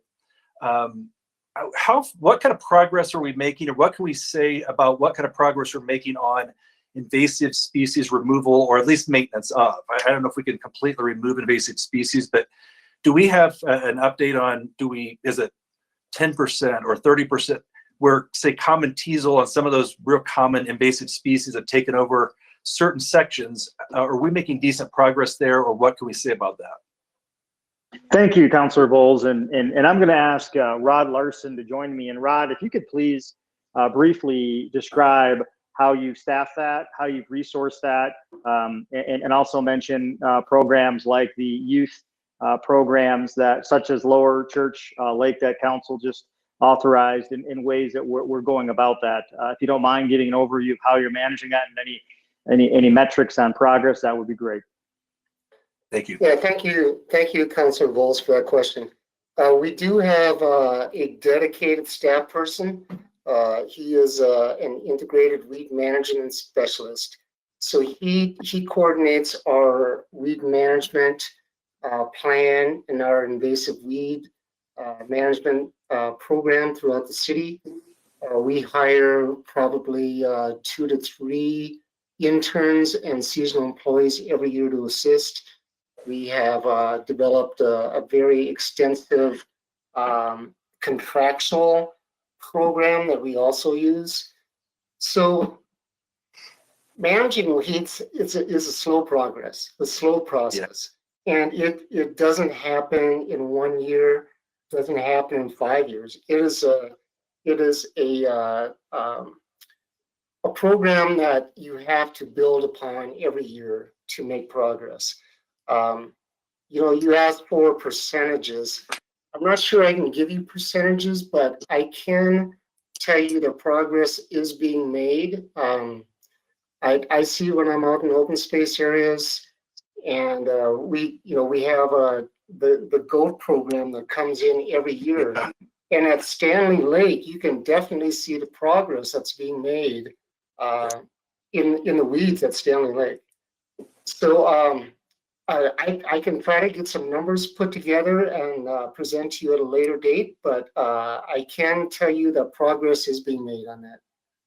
Well, good. Thank you for that answer. And I know I've had long discussions with the mayor on this. And, when this 2014 plan was being put together, I know staff and the city council at the time, maintenance was an issue. We had a lot of unmet maintenance needs. And so I understand that, and I respect that. Thanks for all the work that went into that.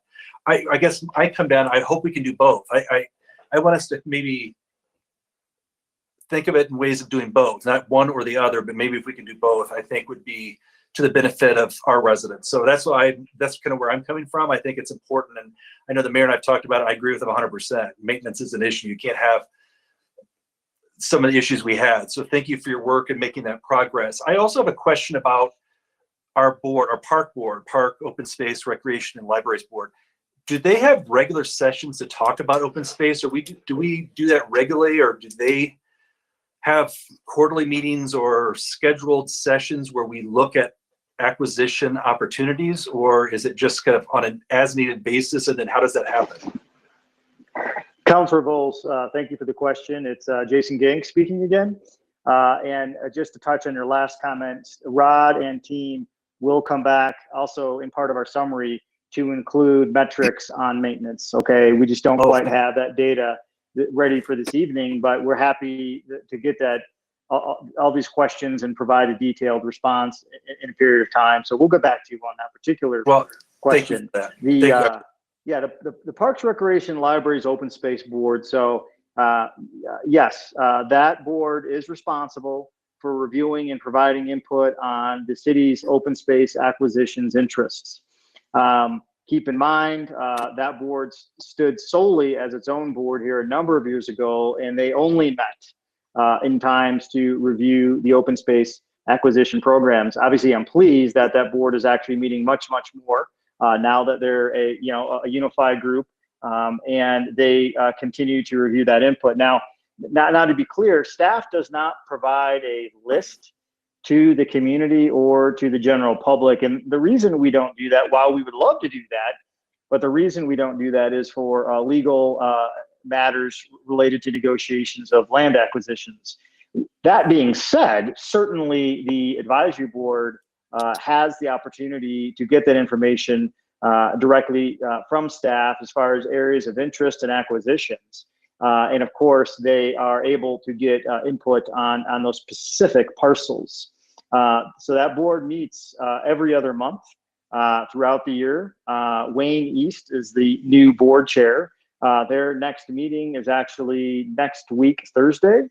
And open space continues to be a topic of their discussion. And certainly when we talk about 2021 acquisitions, certainly as we talk about should we be looking at enhancing the criteria as we're getting public input, that advisory board is outstanding to be a sounding board and has been very active in the area of open space. Yes.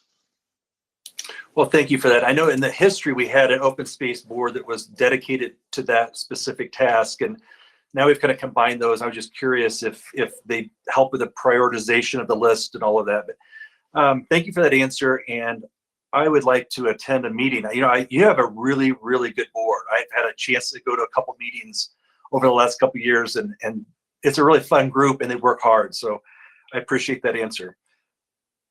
I guess my last comment would be a comment more than a question. I just don't want the development of new criteria. I understand it's important to do that and to review that and update as necessary, but I don't want creating new criteria to be a reason to delay on a really great acquisition that might come up. So if we have something that comes up, I guess I would echo what Mayor Pro Tem Seitz said on that, where I hope that does not delay action if there's a really good opportunity that arises. So that's all I have. Thank you, and a good report, and I'm glad that we're starting this conversation. Thank you. Councilor Smith. Thank you. So, excuse me, I will be probably reiterating most of what Councilor Bowles and Mayor Pro Tem mentioned in their comments. And I'm with Mayor Pro Tem in not waiting until 2022 to, it's hard to remember the year now. I want to say 2020, but to wait till 2022, I'd like to look at this year if at all possible. But much to that, I'd like to also look at the cost benefit to adding more of parks and open space into our mix, because we are at build out capacity almost. And so what would be that cost benefit as far as looking at maintenance is what Councilor Bowles had said. What does that cost us in the long run? Do we have the funds to maintain that? And I know that I'm a big proponent of open space. I use it constantly for a lot of my training for marathons and half marathons. So and we've seen it time and time again with our customer surveys, resident surveys, excuse me, on that's the number one thing that our residents constantly talk about, saying we love Westminster because, and it's our parks and open space. So I would like to add more, but I'd also like to see what that cost benefit would be as far as how much we have in debt, how much we have bonding, what we have in total, 1.4 million, what can we get in grants? So I'd like to kind of have a spreadsheet as far as what that all looks like, and then what the O&M costs for us currently is and what it could be if we acquire more into our mix of parks and open space. So really that's my biggest concern, is the maintenance and long-term costs with that. So great report. Again, I think this is one of the departments and the things that people get jazzed over in our city. So, but thank you for this, and I'll be looking towards having that O&M cost. Thank you. And thank you, Councilor Smith. It's Jason Gank, and we will also add that to the list of, in much of that similar to some of the other topics, but building off of that on the O&M and the cost benefit analysis, staff will also come back to you, Council, with that information as well. So we'd be pleased to do that. And I just want to clarify one quick thing. I know we talked about the criteria a couple of times, and I just want to be real clear with Council. It is not staff's intent to detour from the great criteria that we've been using for a long period of time with much success. It's just a matter of, in listening to the input of Westminster Forward and certainly Council and many other, opportunities, really just looking at how to objectively apply the criteria that we've been using. It's really that simple, to see if we could be doing, a better job in our future acquisitions. So thank you so much. Councilor Scully. Thank you, Mr. Mayor, and Mr. Gang, thank you so much for this presentation. I don't know that I can add to anything else that my fellow councilors have asked tonight, but I was very impressed with the report. I am in the liaison to the Parks, Recreation, Libraries, Open Space Board, and it gives me great pleasure to serve on that board and to be able to report back to our council all the wonderful things that board dreams up and decides and thinks about.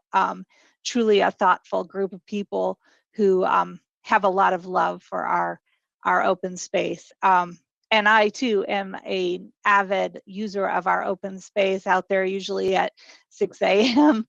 running those trails and walking those trails. I am totally blown away with how wonderful our way system looks right now. I keep taking pictures of them and posting them because they're amazing. For years and years, we did not have that in our city.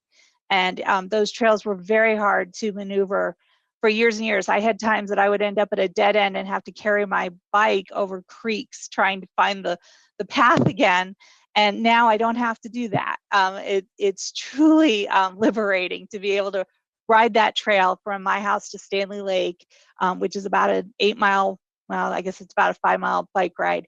But to be able to find my way all the way and not have to carry my bike over little creeks and over fences is really a joy. So thank you.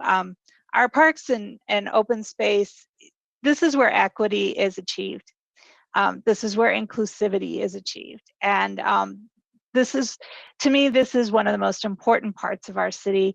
I had the great privilege of speaking to a former House representative this week, and he actually is from Boulder. And he said to me, he goes, "Oh, Westminster, they have the best open space."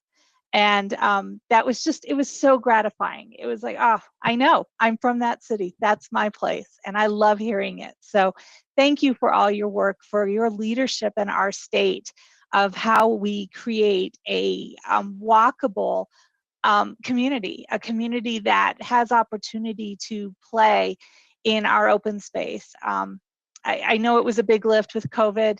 I know this has been a huge opportunity for our residents. The beautiful part is that was there. We didn't have to do much. People just took advantage of it. So I'm glad to see more people are taking advantage of it. And we're just very lucky to have that opportunity in our city. Thank you, Mr. Genk. And thank you, Councilor Scully. Just again, briefly, you mentioned regionalism. There again, with the open space stewardship plan and council support, the view across the board as far as how we connect to our neighboring cities, our neighboring jurisdictions. For instance, probably one of the biggest examples with council's support and moving forward over the recent years was the US 36 trail. Westminster doesn't have a whole ton of significant trails that run north and south. And now that we have that trail, and also with our partnerships with Boulder and Denver and all the other jurisdictions, look what we've done there. And again, credit to council with that vision and support for staff to moving that regionalism forward as well. Thank you. Councilor Smith. Thank you, Mr. Mayor. I just have a quick follow-up. Could you fast forward or reverse to the slide that has the dollars of what was accumulated for post over the years?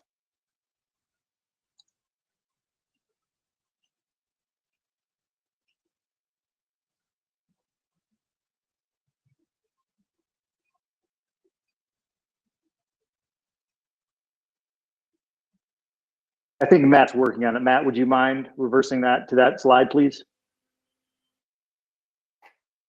Matt, I think that might be slide number 5.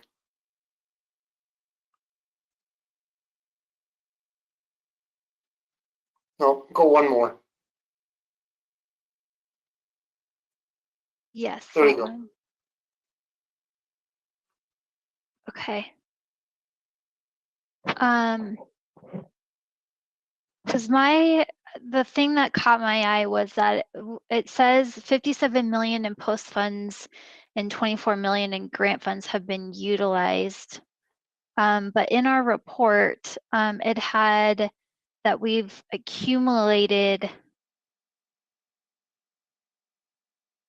136 million over 35 years. And I didn't see it on this slide. So can you kind of walk me through that?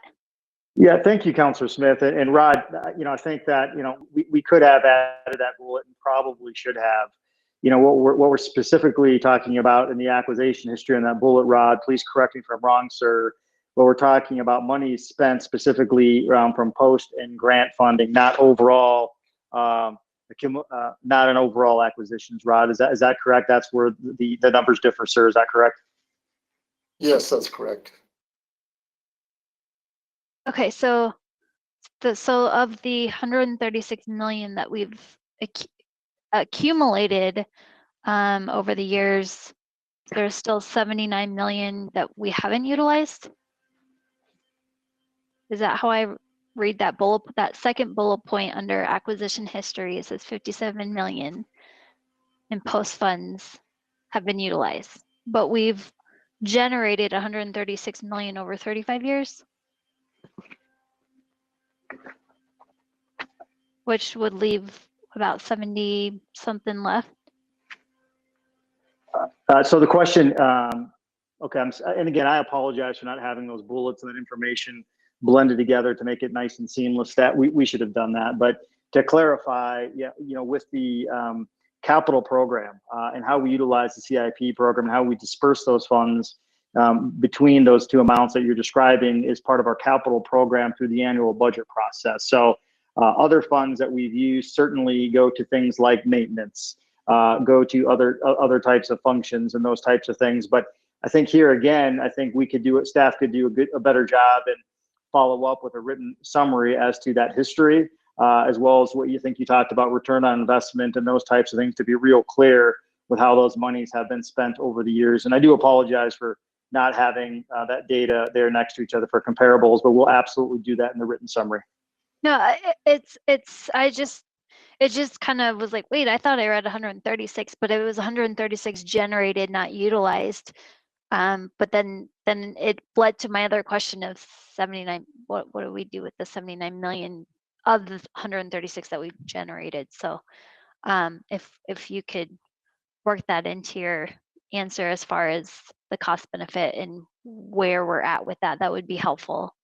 Councilor Smith, this is Barbara Opie, Deputy City Manager. I'd also like to pipe in a little bit with that. We'll definitely get you the follow-up information, but some of those funds also over the years, as the funding is parks, open space, and trails, has been utilized in CIP projects, for example, for the acquisition and construction of parks throughout the time. I know when I first joined the city over 20 years ago, there was a couple summers that it was like back-to-back park dedication events when we were adding and building new parks. And so that is also where some of the funding has gone towards those components as far as it's related to the construction and capital outlay there, as well as reinvestment in some of our recreation facilities. Okay, that would be helpful to kind of have that breakdown, because that bullet point that I'm reading here on the slide does not make sense as far as where we're at and how it's been fully utilized on what we've generated for post funds. Thank you. We'll get that in clarification. Thank you. Yeah. Mayor Pro Tem, would you like to wrap up and then we'll try to move to our executive session? Yes, thank you, Mr. Mayor, for allowing me to get a second bite at the apple. I did have just a couple of quick clarifying questions. This approximately 3,000 acres of preserved open space, I want to make sure I clearly understand. Does that include Stanley Lake? And if so, that doesn't include the lake itself, but the surrounding area? Can someone answer that? Because I've heard, I'd like to get Thank my you, head Mayor. around that. Thank you, Mayor Pro Tem. And interesting, when I started with the city about 8 years ago, I had a very similar question. And in fact, much of Stanley Lake is actually classified as parkland. We've gone through some steps to classify areas of the lake. Rod Larson, if you don't mind, just quickly joining me in responding to the recent work we've done in the recent years for classification of open space at Stanley Lake, please, sir. Yeah, I'd be glad to. The 3,100 acres of open space does not include Stanley Lake. All of that land around the lake is classified as parkland. There is plans to possibly dedicate some of that land, especially around the Eagle Nest, as open space. But as of to date, that area is classified as parkland, not open space. Okay. That's helpful, but it is permanent parkland, is that correct? Yes. That parkland was dedicated to the city through Jefferson County, and it was dedicated as parkland. Okay. And the benefit, if we were to change it to open space, is just some of the recreational uses of it would be slightly different, making it more protected for those endangered species. Is that my guess correct there? Yeah, that's exactly right. Okay. Thank you. That's helpful. I want to say thank you to Councilor Smith for highlighting that discrepancy, because it did actually catch my eye as well, based off of the report and the bullet point. And since some of that funding has gone for parkland, I would second her desire to see, since 1985, could we get that permanent, that additional 15% that's permanent green space? Our residents care about that too. It'd be nice to know what the park acquisitions have been in addition. So thank you, Councilor Smith, for highlighting that. And then my last question on that, same with PLD, maybe that PLD hasn't been used for open space and was used for parks instead. I would be happy to see that listed as well. And if there's been cash in lieu that's been used for something other than open space or parkland, knowing what that was and what the justification was for it. Is that, and that sums it up. I know Department Head Gank had mentioned that we keep bringing up this 2022 and fear that we wouldn't be looking at any acquisition criteria in 2021. I do think that's just from us being a little bit nervous about one paragraph in the staff report that mentioned that we wouldn't be going through the evaluation, that the new acquisition criteria would not be done, the process wouldn't be done until 2022. So I think that just gave some of us heartburn. We wanted to clarify that we could use the old criteria prior to that relook. And then the last thing, I'm going to say what I said at the beginning. Open space prioritization is important. We have limited dollars. We need to make sure that we're using, getting the highest and best use for those dollars. But it is truly not a static list. All of the parcels that might be of interest are not on the market at the same time. And so we need to be dynamic and make sure that we are able to take the opportunities as they present themselves. And so I think part of this conversation is council just wanting to empower staff to look for those opportunities and to start those negotiations. At least that's my goal. Thank you, Mayor Pro Tem. We will certainly come back to you with the summary that you had suggested, as well as the summaries that of information that all council members had requested. I think one more point that I wanted to mention that maybe council may or may not be tracking. Rod, and if you don't mind joining me for this report, there was a point in time in our history that we specifically modified the post ask to the community to ask them if we should put money towards maintenance. And of course, the idea at that time was to say, how do we, maintain all of these lands that we're acquiring?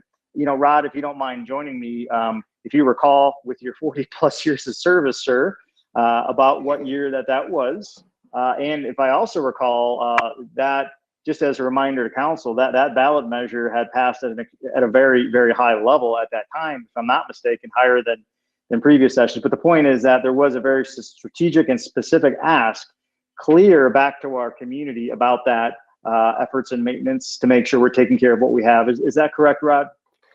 Yeah, that is correct. And I'm not sure what year that language was added to the ballot measure, but the language does allow for that funding to be used for both acquisitions and maintenance of parks and open space. And also recreation facilities. And I do know that recreation facilities was added in about 2006. And there again, staff will come back with all of this in a written summary, because I think that that's helpful as far as how we modify that language when we ask the community and our stakeholders their inputs. We can track that as well to make sure that council is fully informed. All right, thanks everyone. Mr. Frankel, if you would please. All right, we've had a request for an executive session as defined by the agenda memorandum you have. Mr. Frankel, if you could please lead us in. Yes, Mr. Mayor, the proposed executive session is to discuss the possible acquisition of real property interests located near the southwest corner of West 116th Avenue and Huron Street, and to instruct negotiators as authorized by Westminster Municipal Code 1113C2 and Colorado Revised Statute 246402 4A and E1. Okay. Council, as defined by the city attorney, you have had a request for us to enter executive session. Once we finish this, and we've had an agreement from majority of council to enter in, we will also work in a short bio break before we reconvene. At this time, I'll ask each member of council to confirm that they are prepared to go into executive session. Councilor Scully? Yes, sir. Councilor Volz? Yes. Councilor Seymour? Yes. Mayor Pro Tem Sights? Yes. Councilor Smith? Yes. Councilor DeMott? Yes. And the mayor as well. Ladies and gentlemen, it's approximately 8:20. We'll take you no more than 10 minutes. We'll make it 8:30. We will reconvene under your new location under executive session. Ladies and gentlemen, it is now 8:21 and our study session is adjourned. We'll see you at 8:30 on the new location.